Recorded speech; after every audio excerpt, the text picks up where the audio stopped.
Hey there everyone, welcome to another episode of Animal Profiles, where we'll be looking at Africa's largest reptile. They say it'll see you in a while, and you've guessed it, it's the Nile crocodile, so stay tuned.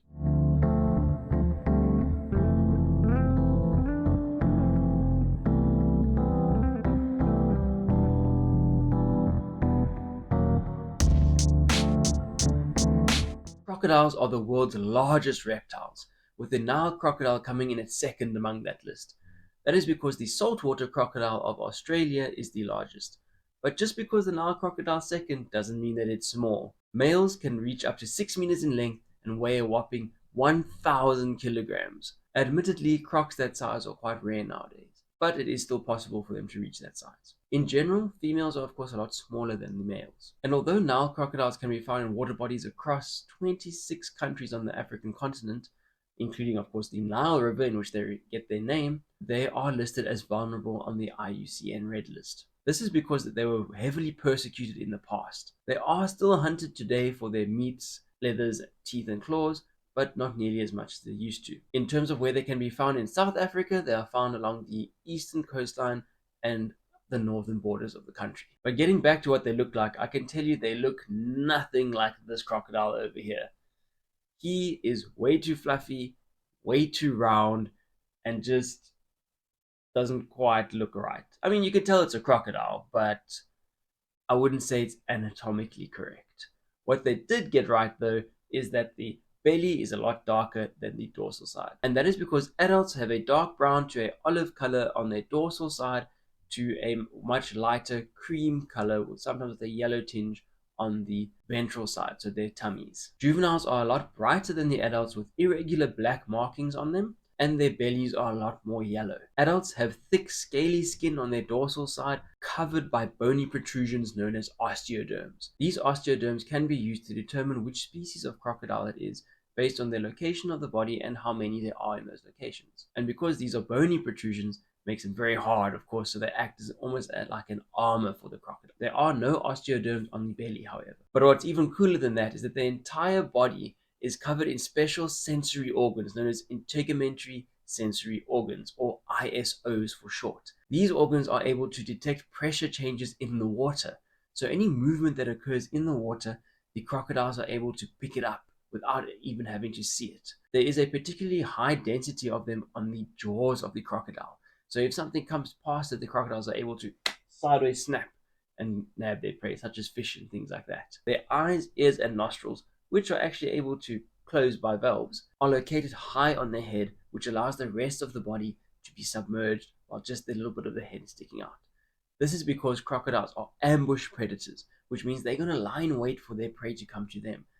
And the less of them that the prey can see, the better. They'll wait at the water's edge for animals to come have a drink. And when they are close enough, they launch themselves out the water with their powerful tail, snapping their jaws at the animal and hanging on tight. I mean, crocodiles do have the most powerful jaws in nature, so there is very little chance of that prey item escaping. Nile crocodiles don't chew their food. They either swallow it whole or break it into smaller pieces that they can then swallow whole. Because their teeth are not designed to chew.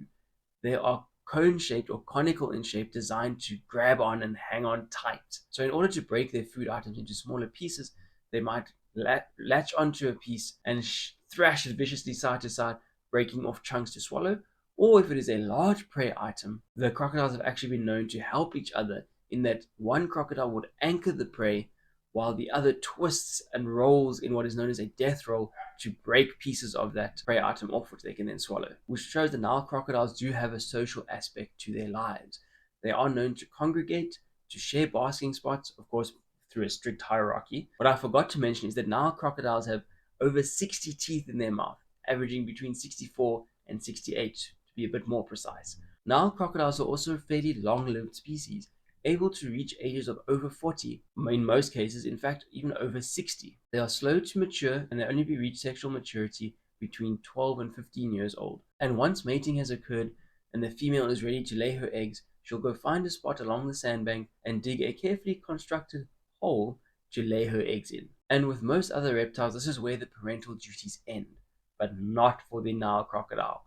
The female crocodile will continue to guard the nest until hatching, protecting it from any pesky predators that might want crocodile eggs for breakfast, such as mongoose or monitor lizards. The eggs then incubate in the sand, while low temperatures produce mainly females and higher temperatures will produce mainly males. And when the hatchlings are out of the egg and ready to hatch, they make a squeaking sound, which I will play now.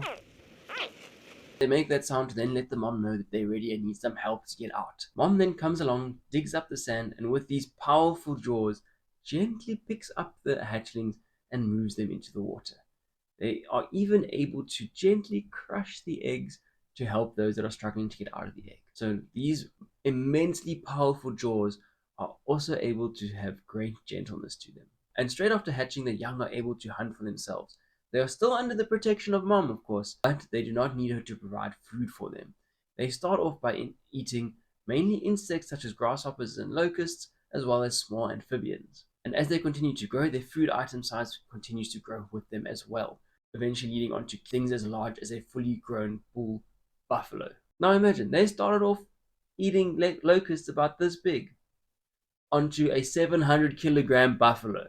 It is the largest change in food size in the animal kingdom. And because these creatures are able to take down a buffalo of 700 plus kilograms, they of course are dangerous animals and should only be handled by trained and qualified professionals. And unfortunately, this means that many people are killed by crocodiles across the African continent annually, especially in the more rural areas where people share the water with the crocodiles, where they use it to bathe or wash laundry or things like that. There are also cases where people are feeding these wild crocodiles, which of course leads them to becoming more comfortable with around humans. They are not necessarily afraid of humans to begin with, as they are apex predator and do actively hunt humans if the opportunity arises. It just means that their initial fear or caution is taken away, which leads to an even increased danger. Of course, the feeding causes these crocodiles then to become problem animals. I do it in inverted commas because who really caused them to become the problem animals, right? But if you understand the crocodiles, what to look for, and their behavior, there's nothing to fear. Just because they put us on the menu doesn't mean they're out to get us.